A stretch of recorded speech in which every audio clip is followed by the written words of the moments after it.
Hey guys, Omni here. Welcome back. We're going to be jumping into the Rockstars breakdown of episode 4 of Ahsoka, which had some interesting twists and turns, not to mention that ending. But guys, let's go ahead and see what the Rockstars has to say, what all we maybe missed throughout the episode, and see what kind of theories maybe they have drudged up that maybe do they line up with some of the ones that we posited in our reaction. If you haven't seen that, go check it out. But yeah, let's go ahead and see what they've got to say. Remember, if you're not subscribed to Rockstars, there will be a link in the description of this video. Highly recommend them. Their breakdowns are usually pretty on point. Let's go ahead and dive in. Here we go. Welcome back to New Rockstars. I'm Eric Voss, and this is a breakdown of Ahsoka Episode 4, Fallen Jedi, a title that applies to Sabine's surrender to her emotions, Ahsoka's literal cliff dive, but really, there's a lot. Plunged into the world between worlds to there's a lot of different ways you could read into that in the episode. So we think. This realm in which the Force connects all of time and space was actually seen in Rebels Season 4, Episode 13, when Ezra Bridger pulled Ahsoka Tano through time, saving her from her Season 2 duel with Darth Vader, and I cannot believe we are now seeing it in live action. We're in an earth-shattering moment of Star Wars, folks, so let's take this scene by scene for all the details. Let's see what happens. I translated runes, I analyzed sounds, I literally spent 8 hours writing this through the night after an 8-hour shift of a normal workday, and I did it because I love this and I love you, and I'm so grateful that you I do not envy if you have not seen Rebels, the amount of work they put into these, man. 4-part Rebels recap series for this reason, to catch you up on everything you need to know. Our Season 4 breakdown is now incredibly important, so please check it out. Okay, we open this episode with the usual faces of Vader, 3PO, Clone Trooper helmet, HK assassin droid, Marok, Huyang, a stormtrooper, Chopper, and Sabine's helmet. And every week, Sabine's helmet has been flashing the color red. Now, yes, it has. Perhaps signaling her giving in to save the one that she loves. They're still stuck on the planet Cetos. A word that I want to thank MetalDog14150 in the comments of last week's breakdown for pointing out is rooted in the ancient Greek, where Ceto was the goddess of sea monsters, leading to the Latin Cetus, which means whale, and also the name of a constellation. So we're going to do more chat with you folks in the comments, so keep those great insights coming. And one of the very first lines Sabine says this episode: "Where's Ahsoka?" "Outside." And that is where we leave Ahsoka at the end of this episode, wondering where she is, and only knowing that she is outside of our realm of existence. I love the way they visualize the pathways. Are red-leaved, reminiscent actually of the crimson outgrowth formed in the Clone Wars Mortis arc, when the celestial deity figure, the Sun, attacked to separate Anakin and sister from Obi-Wan. Interesting. That sounds like gibberish to you, but again, Rebels Season 4 breakdown, I recapped it there, but basically, I'm sure it does to many people, dude. Deities: the Father, the Daughter, and the Son. The Son represents the dark side of the Force, the Daughter represents the light side, and the Father, the balance in between. Anakin, Ahsoka, and Obi-Wan encounter them in this realm that's called Mortis, and a lot of stuff goes down, but basically the daughter transfers her life energy to Ahsoka and lives on in the form of a bird called Morai. The gods of Mortis return in Rebels as the gatekeepers of the world between worlds on a mural that's discovered on the outside of the Jedi Temple of Lothal, and it was the daughter's open hand that Ezra Bridger followed to Loth Wolves, who moved in a circle, opening a portal to this cosmic realm. So it's kind of important to know these gods. Now, Ahsoka is really standing outside to avoid a difficult truth with Sabine. If we can't make the journey to find Ezra, then no one should. We should talk about this. Ezra Bridger's name has always carried an important meaning, as Ezra means help or helper in Hebrew, and Bridger establishes this Jedi as a connective bridge. In Seasons 2 and 3 of Rebels, it seemed to the dark side of the Force, but really, in Season 4, proved to be a bridge from this realm to the world between worlds, and now in this show, a bridge to Peridia. And Ahsoka fears, perhaps, a Pandora's box that is not meant to be opened. Ahsoka says, "Better that than allowing Thrawn's return as heir to the Empire." Heir to the Empire, of course, a shout out to Timothy Zahn's 1991 novel that introduced Thrawn as a character to Star Wars. Thrawn was considered the heir to the Empire in the old Star Wars continuity before that was retconned, and was brought back into canon during the Age of the Empire in Rebels, and now reclaims that position as the Imperial Grand Admiral that all former Rebels fear. Now, Disney Plus has gotten really creative with I their can't closed wait captioning for Ahsoka, because after Ahsoka says heir to the Empire, see we hear him. this music.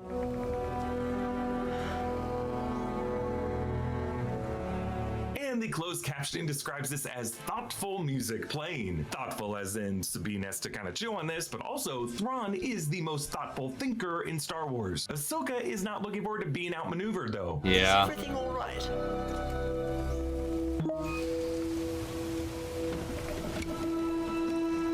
Be careful out here. Yeah, something definitely stirs, and Ahsoka looks to the left, and as she turns, her laku dangles in such a way to kind of look like a gust of wind is sending a shiver down her spine. It's like she senses something, a presence she has not felt since. Shin, Hati, and Rogue approach Morgan and Baylan Skoll as they look out from the it was just the ruins, same sense I think Baylan got too.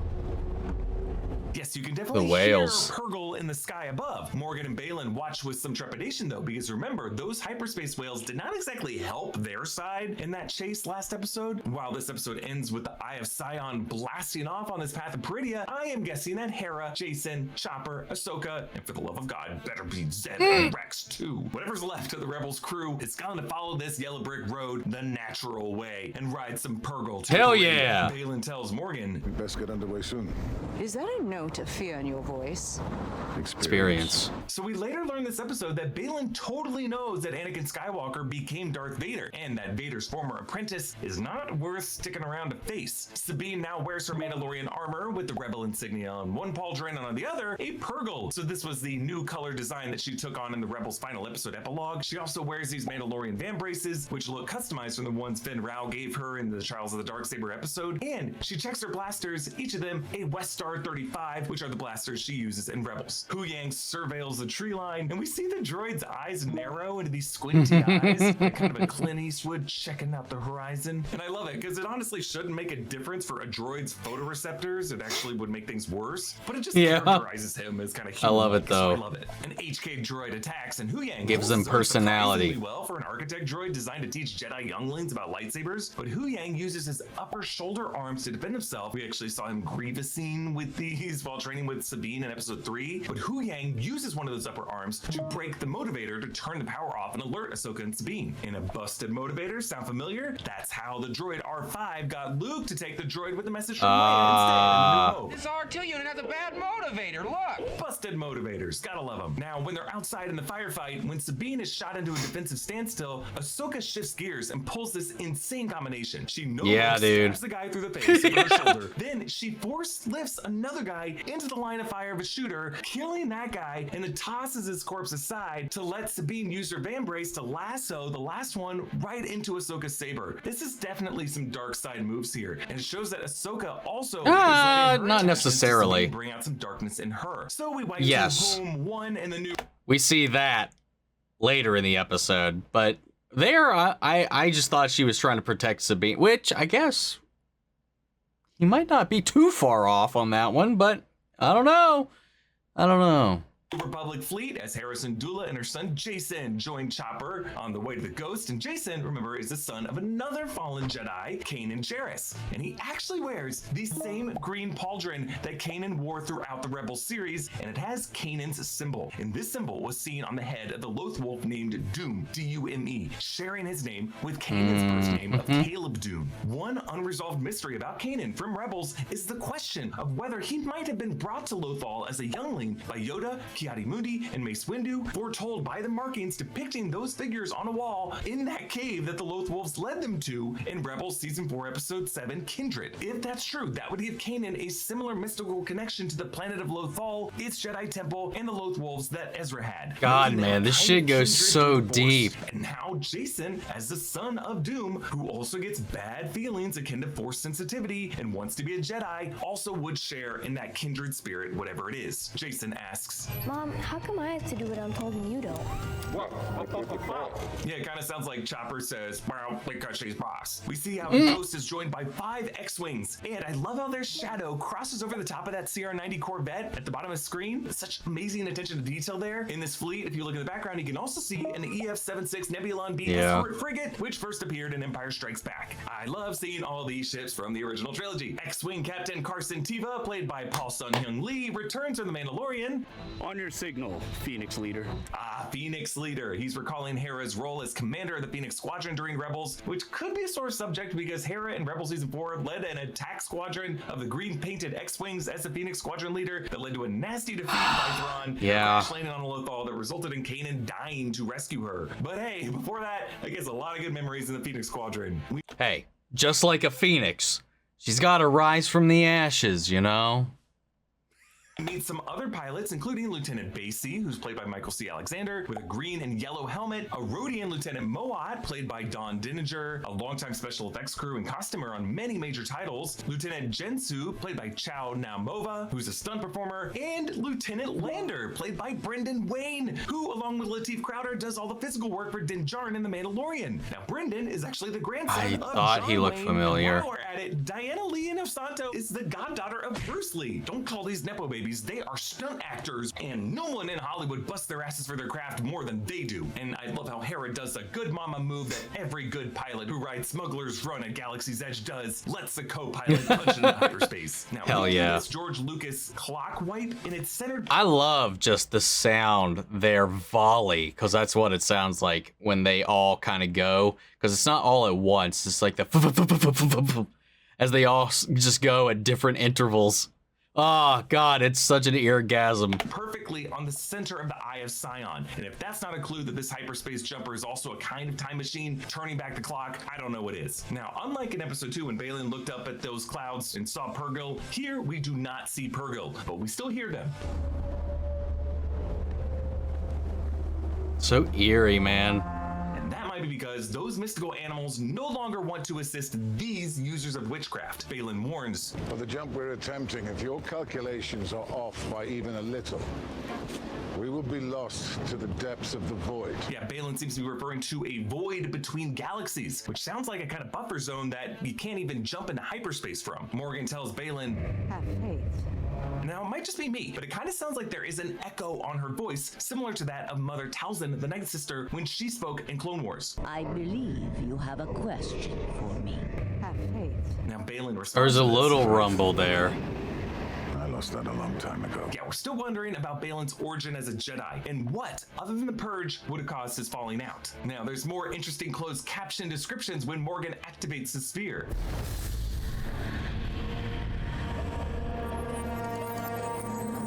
Ominous whispering. So the additional voices that Sam Witwer, Helen Sadler, Matthew Hood, and all the others are contributing, I think might be these voices of the Night Sisters and the Night Brothers calling out to Morgan. That could be cool. That would be interesting. They sound like the Night Sisters from Clone Wars. Baylan just takes. Also, I saw many people pointing out, and I still didn't hear this when I watched it, but like when Ahsoka was fiddling with the Night Sister ruins in the first episode, there was a line echoing from Maul, so that could also be part of it as well, which is interesting. This connection to Dathomir is, I don't know, man. I love that we're getting more of that. I just wish we could dive deeper into it. All this in. Witchcraft. It's interesting that Baylan says this because back in episode 1, he told Shin not to discount everything Morgan does as witchcraft. What thread is she spinning? No, it's not witchcraft. But here, using Night Sister sorcery to illuminate the path to Peridia, to him is witchcraft. And he senses that something is unnatural about this. Now, I pointed out before that this hollow dome star map points a golden path through a ring marked with Purrgil, but I just counted now that there are 8 of them, which when aligned with that Eye of Sion in the background and its 7 hyperdrives, 8 is more than 7, and it could suggest that this pod of Purrgil is a more natural and more effective way to hyperspace travel this route. On the Eye of Sion, Morgan's droid uploads this map information on the segmented disc that looks like an old school real-life constellation map. Yeah. The screen on the right kind of looks like a digital sextant, a device used A little by bit. astronomers to measure distance for celestial navigation, and the wedges of the star map screen light up yellow throughout the episode like pieces of a clock, and recalling the Rebels navigation map of the Death Stars that orbited Yavin to get within range of the Yavin 4 base in A New Hope. Makes a really effective visual clock throughout this episode, but if you count these, in total there are 9 sections that they have to complete and figure out as pieces of the path to Peridia. The number 9 could correspond to the 9 realms of Norse mythology, since that is a recurring motif on this series, with Skoll and Hati being named after the wolves of Norse Definitely mythology. a possibility. If you watch my video where I translate all the different runes on the path to Peridia in the closing credits, the next stop on that path to Peridia is a planet called Odin, O-D-Y-N. Odin being the supreme god of Norse mythology. Also, 333, 3 times 3, 3, the witches, 3. Witches. So Ahsoka and Sabine run into Marok and Shin, and like last time they fought, Sabine is the first to make the move. She rushes in. Now, to her credit, Sabine is better with her blasters than she's with her lightsaber, so she's initially on the offensive against Shin. She has pretty good aim, shooting the tree right where Shin's foot just was, but Shin does a pretty strong force push that forces Sabine into close quarters so that she has to draw Ezra's lightsaber. Now, meanwhile, we do cut back to the ruins, and we briefly see some runes in that alphabet that we started to decode in our closing credits star map translation. But again, you should watch. But this one is Veil of something. I thought it was Veil of the Force, but it is not that. Trust me. Even though the Veil of the Force wait, what? we get to with the World Between Worlds. Ahsoka duels Marok, and she's far more patient. She raises her lightsaber over her head in a vulnerable open position. We think it's the same pose that Anakin takes with Dooku in Attack of the Clones, but she does this to bait Marok into spinning his Inquisitor lightsaber, and Ahsoka waits for the right moment and slashes Marok real fast. It's a lot like the very quick duel between Obi-Wan when he killed Maul in the Twin Sons episode, but then this happens.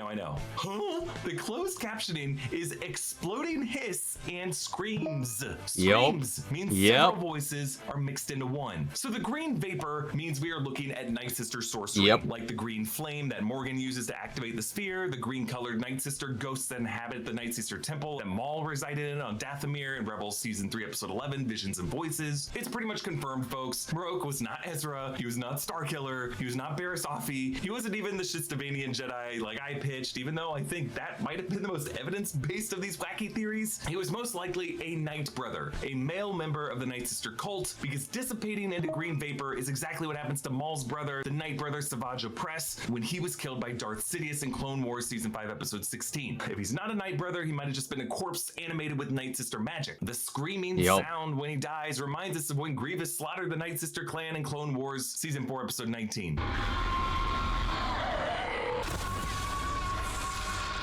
Now, with this connection, could Marok have been Maul? No, just stop. Why do people think this? Maul's death in the Twin Sons episode of Rebels was they are not going to touch that character. There is no way Dave Filoni would ruin that, his own work, by bringing Maul back this way as like a Night Brother spirit, just to kill him off like this. Also, Ahsoka knows Maul. She fought him before. She would have sensed his presence. Marok was just Marok. Let's move on.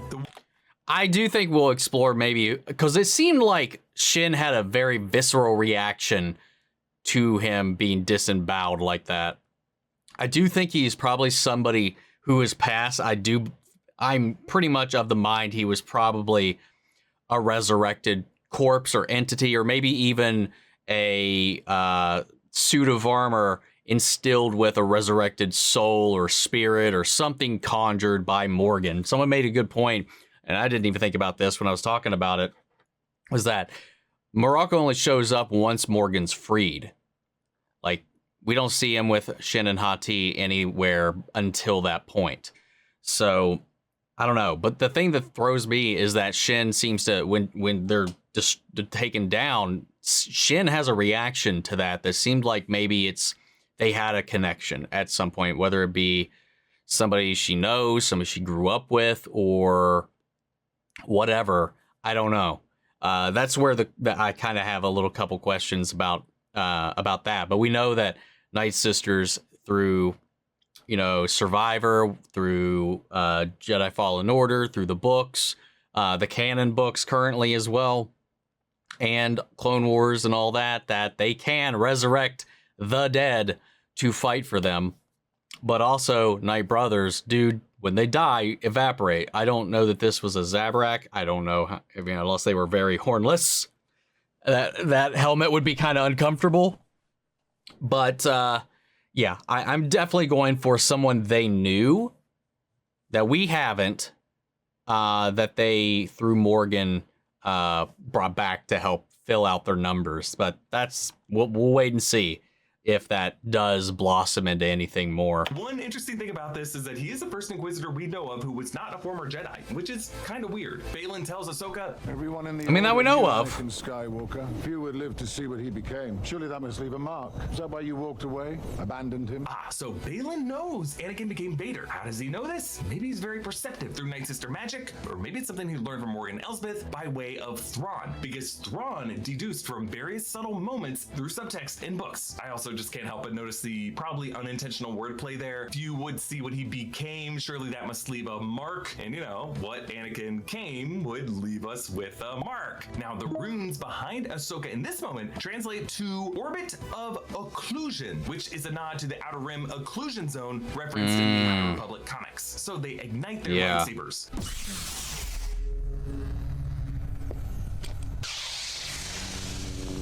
This is fascinating to me because Ahsoka's saber pitch is higher in tone, and I'm pretty sure these two harmonize. You have Baylan's here, and Ahsoka's here, which is a That's interesting. Here and here. So despite their opposition, their lightsabers produce this pleasant harmony. A fifth harmony, you might say. You hear it especially in the shot where Ahsoka sidesteps and Baylan appears in the foreground. And after their initial clash, Baylan takes the same batter up, ready stance as Qui-Gon Jinn, who's also a complex figure in his relationship with the Jedi Order. Yeah. There's a moment when Ahsoka locks sabers with Baylan, but Baylan doubles down and shoves her blade back just with brute strength. And from here, he has the upper hand. Like Ahsoka whiffs, pulling a real Sabine there. And then Baylan does this little midair twist. Looks awesome. And from here on, you see Ahsoka's tactics changing. She goes from fighting Baylan to just dodging his thrown boulders and reaching past him for that map sphere. Meanwhile, Sabine tries to force push on Shin, but really Sabine's outstretched hand was just a ploy to put Shin in the crosshairs of her van-braced missile, a Mandalorian trick that Kanan Jarrus scolded her for during Trials of the Darksaber. Baylan really pisses off Ahsoka by saying, Your legacy, like your master's, is one of death and destruction. And now Ahsoka gives into some dark side rage with Chun-Li kicks. She grabs the spear, and the Night Sister sorcery burns her hand. Now later we see her hand, and it does kind of look like that map might have been burned onto her palm, like the headpiece of the Staff of Wren. Oh yeah, I did Lucasfilm see her hand was still scalding. Reference itself. When Ahsoka sees Shin without Sabine, she assumes Sabine is dead, and she force chokes Shin, slamming her against dude. a rock. Yeah, we're seeing raw dark side energy from Ahsoka. Not a good look. And it might be her starting to dip into this that really sucked her into the world between worlds and what is waiting for her there. Baylan drives Ahsoka toward the edge, and overhead you can see the runes on the ground translate to 2100. It's literally the number spelled out in letters. So maybe this is a distance in like parsecs to Peridia? I don't know. So Sabine threatens to shoot and destroy the sphere, but Baylan switches things up. And I love that we found out that would have done jack shit to that later. appeals to her through a non-violent path.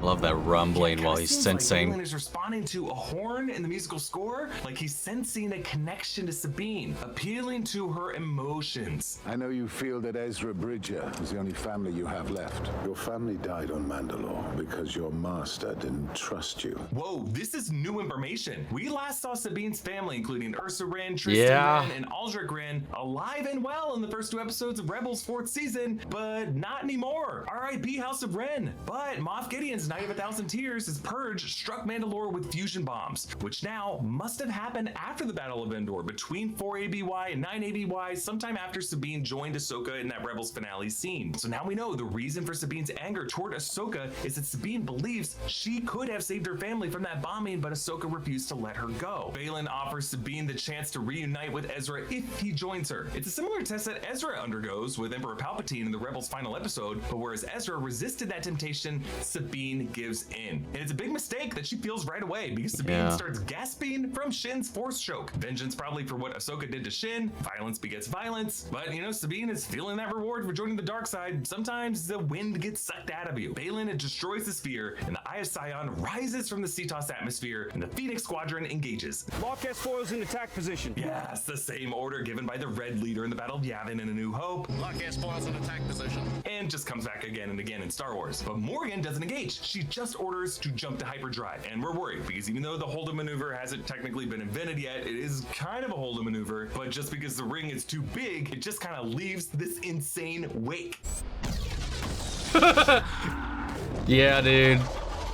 Holy shit! This hyperspace wake causes at least 2 of the X-Wing pilots, Lieutenant Basie and Lieutenant Moat, to collide. It's kind of hard to tell, but it kind of looks like Lander might have gone down too. And it kind of seems like Carson Teva is okay. The other one's either Jensu or Lander. We will see. But Jason says, Mom, I've got a bad bad feeling. Hey, welcome to Star Wars, kid. Of course, it's a nod to the recurring "I've got a bad feeling about this" line and pretty much all Star Wars titles. But in this instance, Jason's force sensitivity is telling him that a Pandora's box was just opened. And here comes the good stuff. We transition from an overhead shot of the Cetos ruins and the waves cross-dissolving into ripples of stardust. We don't even realize initially that we've gone somewhere new. Yeah, that's how smooth dude. the transition is, and that's how smooth it was. I for didn't Ahsoka, even because she realize finds for a herself minute. on a glowing path in space with lines streaking across the sky. This can be only one thing, my friends. It is the world between worlds. Season 4, episode 13. It's a cosmic realm in which the Force connects all points in time and space. Now, in animation, the pathways are glowing in white, but here they are blue and they ripple like water, which connects them aesthetically to Cetos and the Purgle and the blue, watery tunnel look of hyperspace. Now, when Ezra Bridger goes into this realm in Rebels, he hears echoes of lines from Star Wars past, present, and future, including the sequel trilogy. It's crazy. He sees Ahsoka through a portal in time back to her season 2 duel with Darth Vader. He pulls her away from Vader's killing blow. In a way, he closes the loop, as this justifies how Ahsoka was able to survive that. Now, Ezra mistakenly wants to try to use this to prevent Kanan's death, but he learns that he cannot change the past. Palpatine sees them through a portal, and he tries to snare Ezra with blue fire. Ahsoka goes back to Malachor. Ezra uses the mural of the sun to destroy the temple. Now, Dave Filoni has said that he doesn't see the world between worlds as time travel. He didn't want to leave it open-ended, but rather, he kind of sees it as a one-time way for Jedi to see through time. But you know, Ezra did kind of affect things, so my man, that's a kind of time travel. So Dave Filoni has reopened the box. So will Ahsoka go back in time and change things? I don't know about that. This could just be how Ahsoka looks into the past or looks into the future. If it is indeed true that Thrawn and Ezra are in a different time, because Morgan Elsbeth did say that Thrawn was calling to her through time. Ahsoka in this episode told Baylan that she didn't want to talk about her past, and he said he wanted to secure the future. So a battle between the future and the past. And for Ahsoka, this is all about the past. And again, this is not Ahsoka's first time in the world between worlds. When she first entered this realm, her bird, Morai, was already there waiting for her. It was the daughter, specifically, who opened the portal for Ezra, and the daughter lives through Ahsoka. Now, the world between worlds isn't supposed to be accessed through death or near death in Ahsoka's case, but Ahsoka's connection to the daughter, plus the witchcraft that was being used on that pedestal, and the overall mystic nature of these Cetos ruins, and what Ahsoka goes through this episode, her flirting with dark side power, may have caused Ahsoka to dive into her subconscious. Now, Dave Filoni has likened her with Gandalf, and this could be like when Gandalf the Grey dies, falling off a ledge, fighting the Balrog, and then he returns later, enlightened as Gandalf the White. The episode titled Time to Fly would be cool. Ahsoka's Fly, you fools! So who would be Ahsoka's fire demon? Well, from the Mortis arc in Clone Wars, the god the Sun lived on through... Master? I didn't expect to see you so soon.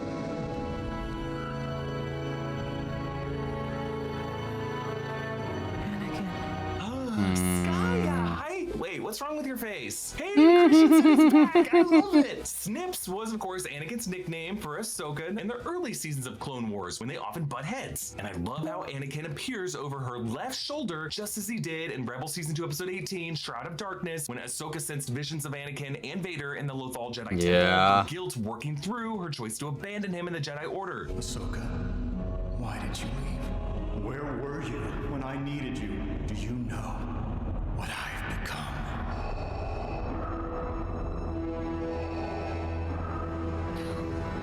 Hayden Christensen has been de-aged for this, but I think he was meant to look a little ghostly and just off. Because A, the animated version of Anakin was really the Anakin that Ahsoka knew, and B, I don't think this is Anakin. Like, at first glance, we think this is Anakin right before Revenge of the Sith, when Ahsoka said goodbye to him in Clone Wars Season 7, the last time they saw each other before he turned into Vader during the events of Revenge of the Sith, essentially the essence of Anakin that died when Vader took over. Sure, I get it. It's the Force Ghost that George Lucas weirdly put in that 2005 DVD special edition of Return of the Jedi. Everyone was really mad. But look closely at his lightsaber. It's hard to tell, but at first glance, this looks darker than Anakin's lightsaber, almost more like Vader's lightsaber, which is similar in structure, but it has more black pieces throughout the hilt. It is possible that the chrome of Anakin's hilt is just reflecting his dark robes. It's very possible. It's hard to tell. What's throwing me is the silver clip at the center of it. I don't know if that part would be so brightly silver while the rest of the hilt is that It's a good dark, point. and the chrome of it not even Depends on if it's the same material. Catching, and to be clear, the silver clip is not how the saber attaches to his belt. The hilt hangs from the pommel, like most lightsabers do. Now, Anakin does bear the scar that he got from Asajj Ventress during Clone Wars that he had in Revenge of the Sith, but there's just enough here to think that he is sus. Also, he has this ghostly blue pallor that recalls the blue fire used by the Emperor to see into this realm. It's the same Sith sorcery that he used to try to corrupt Yoda's mind through a connection with Dooku when Yoda was on Moraband in Clone Wars Season 6. Now, the world between Worlds and Rebels is not known to have ghosts in it. In Mortis, Obi-Wan talks to Qui-Gon, but in Rebels, World Between Worlds, it's just supposed to be voices. Hey, we don't know. Since Morai, the representation of the daughter, was already there for Ahsoka, and this realm is totally linked with the Mortis gods. It is possible that this Anakin is not Anakin, but is a form of the sun, a representation of the dark side, as that Mortis arc and Anakin's connection to the sun was really a moment that foreshadowed Anakin's destiny as a fallen Jedi. Now, this lightsaber may just end up being Anakin's lightsaber, but if there's something suspicious about it, who knows? It could be a disguised form of the dagger of Mortis. And if Sam Witwer does have a live action role on this series, I don't know, having him play the sun that would be so cool. casting, as it would justify why we've been hearing his voice in the mix. Now, I think episode 5 is going to allow Ahsoka. Well, if people have been right about that Maul thing, well, there's that. Anakin to reconnect, give us that visual again, at least at first, but it may give way to a duel if this ghost Anakin is revealed to actually be the Son. Because the final seconds of the episode hint that we are in for a dark side take on Anakin. Listen closely.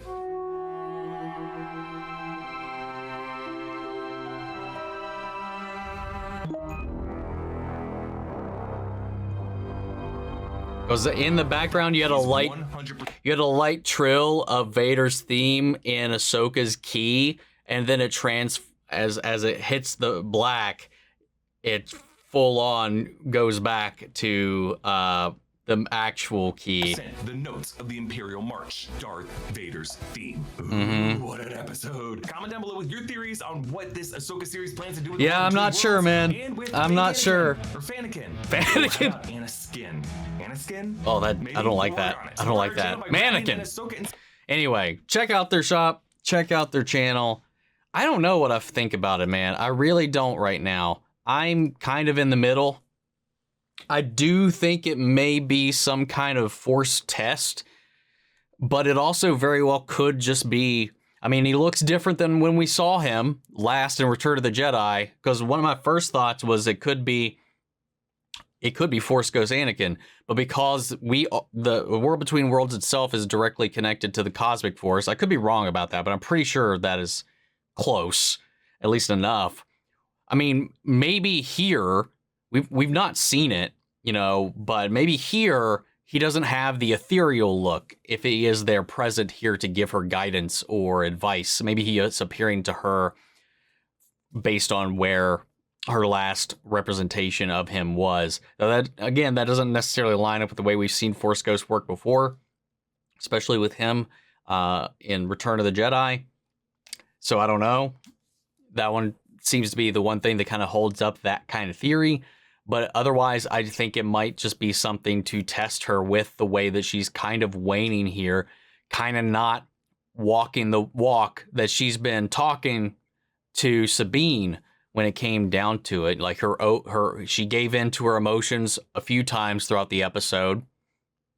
And we know that she's been struggling throughout the season and throughout the previous history that we've not seen with the two. There's been a lot weighing on her shoulders, and there's a lot of unchecked guilt, not just with Anakin, but with the Order, with her role to play in everything up until this point.